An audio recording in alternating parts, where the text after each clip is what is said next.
Welcome.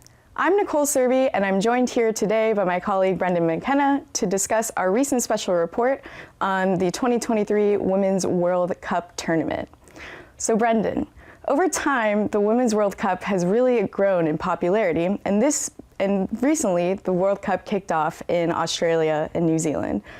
Could you talk to us a little bit about the rise in popularity and how that has affected viewership, let's say back in the 2019 Women's World Cup, and then what we should expect for viewership this year? Sure, absolutely. And you're right, Nicole. Women's football, a little bit more broadly, but certainly the World Cup has skyrocketed in popularity over the last couple of years or so.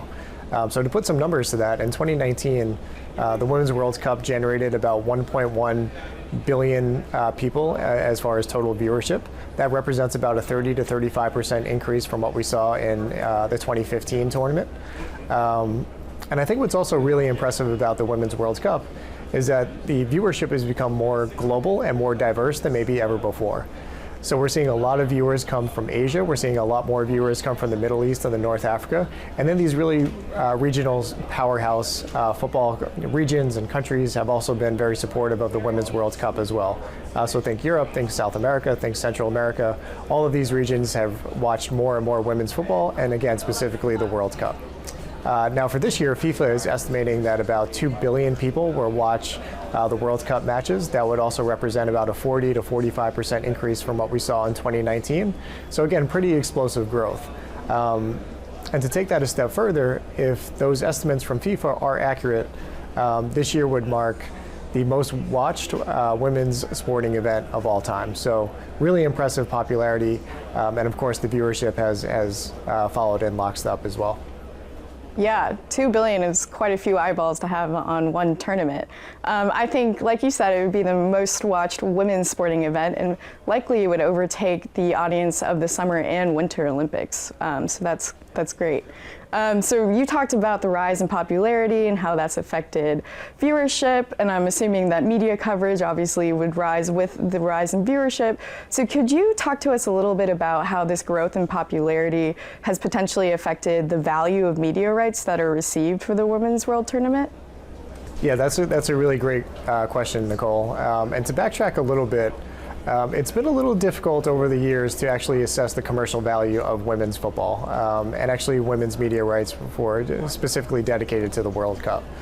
So historically, FIFA has actually bundled these packages together between the men's rights and the women's rights, meaning if you purchase World Cup rights, you're purchasing the rights to broadcast both tournaments. This year, FIFA is operating a little bit differently, and they've unbundled the media rights, meaning that the men's rights were sold separately from the women's rights. So we have a little bit more visibility and a little bit more insight into the commercial value of the broadcast rights for the Women's World Cup. And to put some dollar amounts to that, FIFA estimates that the Women's World Cup will generate about $300 million in broadcast rights, which is an all-time high.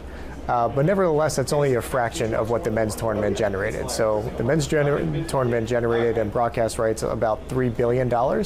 And again, $300 million for the women's tournament is somewhat impressive relative to its own history, but again, is only a fraction of what the men's tournament has generated. Now, media rights have actually been a very, very important source of revenue generation a little bit more broadly for FIFA and then also for the Women's World Cup.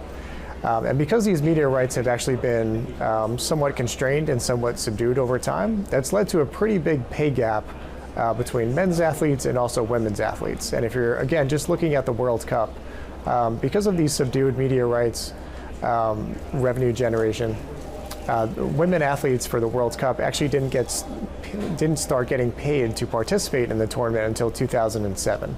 Now, the value of these prize money has certainly risen over time. We're seeing a notable spike from 2019 to this year. But nevertheless, there is a very wide gap between what the men get paid to participate in the World Cup and then also what women are getting paid to participate in the tournament.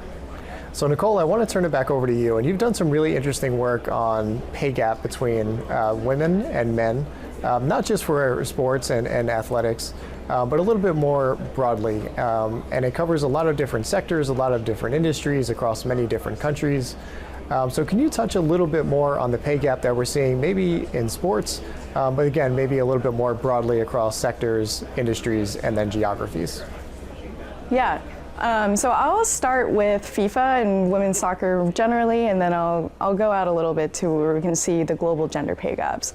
So starting with FIFA, actually, FIFA released a estimate actually back in June, where they estimated that the global compensation for professional women football players is about, on average, $14,000 US annually.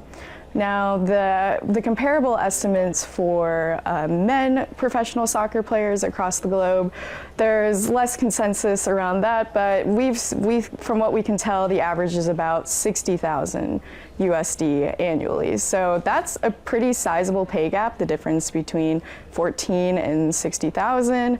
But it does make sense against the context of what you were talking about earlier, Brendan, where we've seen limited revenue generation for women's sports and women's football in particular. So in view of this pay gap, just in the industry and in sports really broadly, there's been a lot of movement towards equalizing pay between men and women athletes, specifically professional athletes. So actually, for instance, this year, FIFA implemented a new payment model. As you said before, Women's World Cup, before 2007, women, when they participated in the World Cup, they were not granted any prize money. So this year, the winner of the World Cup will actually receive $10.5 million, which is a market increase from 2019.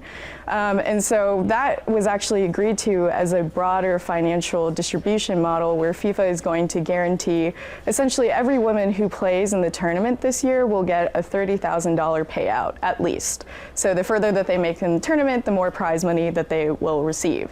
So that's a really great stride towards equalizing some of that pay, especially on the global basis as we were talking about.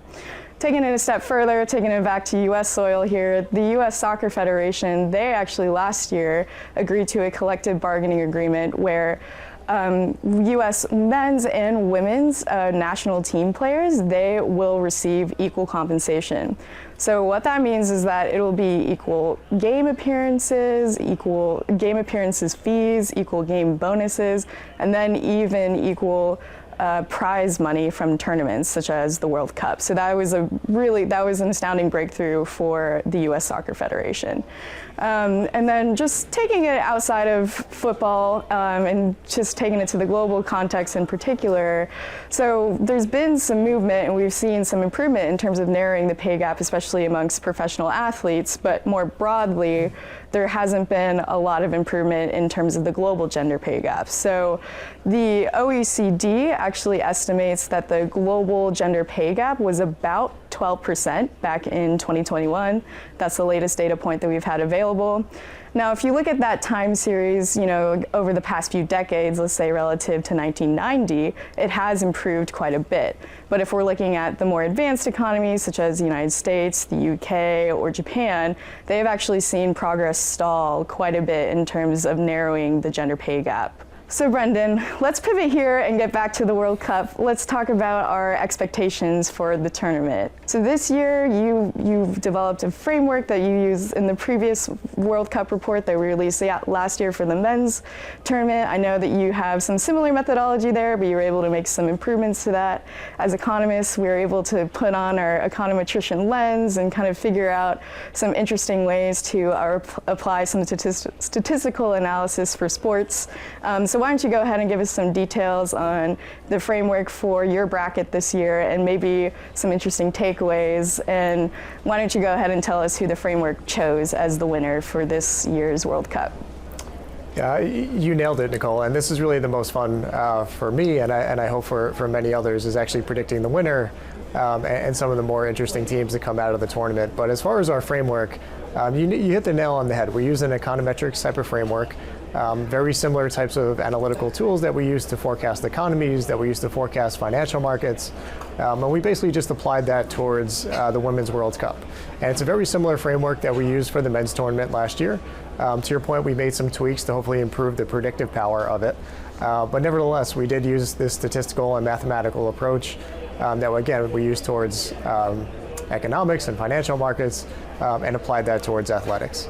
So as far as some of the takeaways, and I say this without my U.S. home bias hat on, our framework is predicting the United States women's national team to win the World Cup. That would be their 5th World Cup in 9 years, so a pretty impressive track record for the women's team here in the United States. But our framework is also predicting some other interesting takeaways and maybe some dark horse teams that could also make a run in the tournament. As far as the dark horse teams, our framework is identifying teams like the Philippines that have a pretty impressive momentum going forward and kind of leading into the tournament. We're also looking at Colombia, which is a very physical team, also with a very good track record in the World Cup and also some very strong momentum behind them as well. And then also sticking within Latin America, our analysis has also identified Brazil as a team that could possibly outperform in this year's tournament. So we're looking forward to a lot of the tournaments, obviously hoping that the USA captures the title, but nevertheless it should be a very interesting run for some of these other teams in the field. Yeah, of course I'll also be cheering on USA. So glad to see that the framework has us winning it all. Well, thank you, Brendan, for joining me today. And from all of us at Wells Fargo, thanks for tuning in.